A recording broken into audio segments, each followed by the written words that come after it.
অনেক অনেক দিন পর সার্কাস দেখতে গেলাম মেয়ের আবদারে।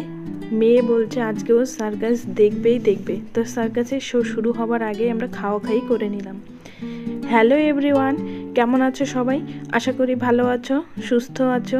আমাদের এদিকে প্রচুর প্রচুর ঠান্ডার কুয়াশায় চারিদিকে অন্ধকার হয়ে আসছে। আজকে ছিল হচ্ছে মেয়ের আবৃত্তি ক্লাস। তো আবৃত্তি ক্লাস করে মেয়ে আর বাড়িতে যায়নি। মেয়ে বলছে আজকে আমাকে সার্কাস দেখাতেই হবে। তো যাই হোক, মেয়ে আবদার করছে আর মেয়ে বলছে আমি তো এখনও কোনো দিনও দেখিনি। এটা ঠিক যে মেয়ে জন্মানোর পর এখনও পর্যন্ত কোনো সার্কাস মেয়ে দেখেনি। এখন বোঝার বয়স হয়েছে, এখন দেখে কিছু মনে রাখতে পারবে। তাই ভাবলাম যে এই সুযোগটা মেয়েকে আর হাতছাড়া করানো যাবে না। মানে সার্কাস যে কী জিনিস সেটাও মেয়েকে একটু শেখাতে হবে। তো যাই হোক, আবৃত্তি ক্লাস সেরে যথারীতি আমরা সার্কাসের স্পটে পৌঁছে গেছি। বাট এসে দেখছি যে আমাদের শো এখনও শুরু হতে আরও 1 ঘন্টা দেরি আছে। তো কি করা যাবে, লোকজন এখনও আসেনি। এসে নিয়ে তো বোকা সেজে গেলাম। তো ভাবলাম যে যাই হোক, এখানে পেয়ারার দোকান যখন আছে তাহলে এখান থেকে একটু পেয়ারা মাখাই খাওয়া যাক। কারণ পেয়ারা মাখা খেতে খেতেও অনেকটা টাইম কেটে যাবে, তাহলে টাইমটা বোঝাও যাবে না, বোরিংও হবে না। মানে সবাই তো বাড়ি থেকে ডিরেক্ট এখানে আসবে, আর আমরা তো হচ্ছে ওরকম কোনো প্ল্যানিং ছিল না। হঠাৎ করে মেয়ের মাথাতে ভূত চাপলো ও সার্কাস দেখবে। তো ওই কারণে আমরা আগে আগে চলে আসি। চারিদিকে জনশূন্য, আমি, মেয়ে আর ওর পাপা দাঁড়িয়ে দাঁড়িয়ে পেয়ারা মাখা খাচ্ছিলাম।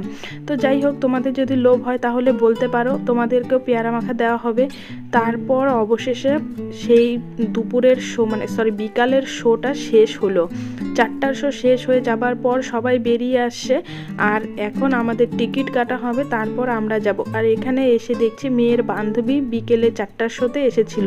সে 4টার শো দেখে তারপর বেরিয়ে যাচ্ছে আমাদের টাটা করে। আর এখন আমাদের 7টার শো শুরু হবে। আর এইদিকে আমার বরমশাই চলে গেল টিকিট কাউন্টারের কাছে টিকিট কাটতে। টিকিটের চার্জগুলো এত বেশি ছিল যে কি বলবো। তো দেখো, ফাইনালি আমরা টিকিট হাতে পেয়ে গেছি। আর এই যে আমরা সার্কাসের প্যান্ডেলের মধ্যে ঢুকেও গেছি।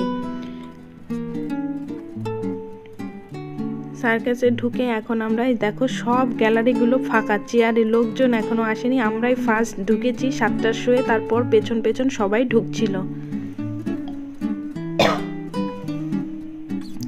আর এই যে দেখো সার্কাস শুরু হয়ে গেছে।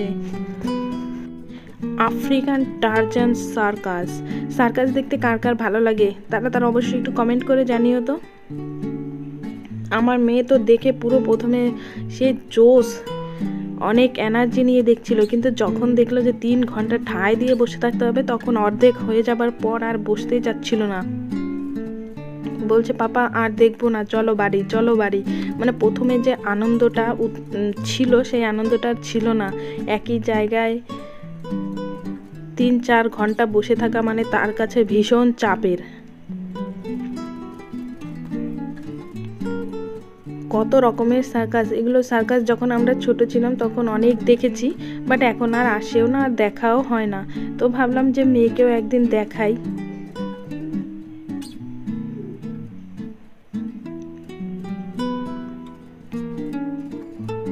এই দেখো আফ্রিকান লোকগুলো এসে সেই নাচানাচি, জামাল জামান, ডিগবাজি খাচ্ছে, উল্টাপাল্টি হচ্ছে, কত কিছু। যা তাল গাছ হয়ে গেল সবাই মিলে। আবার সেই লাফালাফি নাচানাচি।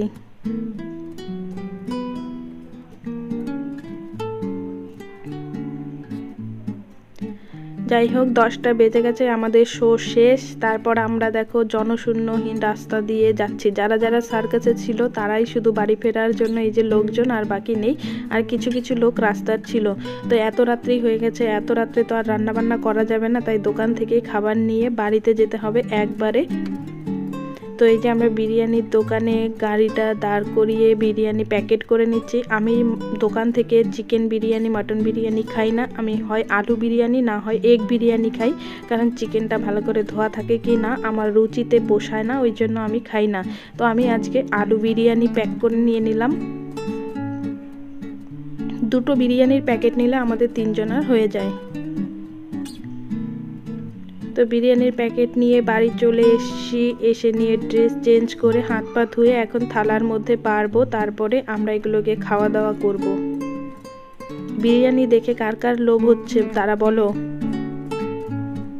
বিরিয়ানিটা কিন্তু টেস্ট ছিল খেতে। তো যাই হোক, আমরা বিরিয়ানি খাওয়া দাওয়া করি, আর তোমরা ততক্ষণ ভিডিওটা দেখে কমেন্ট করো কেমন লাগলো। যদি ভালো লাগে তাহলে অবশ্যই একটা লাইক কমেন্ট করে দিও। সবাই ভালো থেকো, সুস্থ থাকো, টাটা, বাই বাই।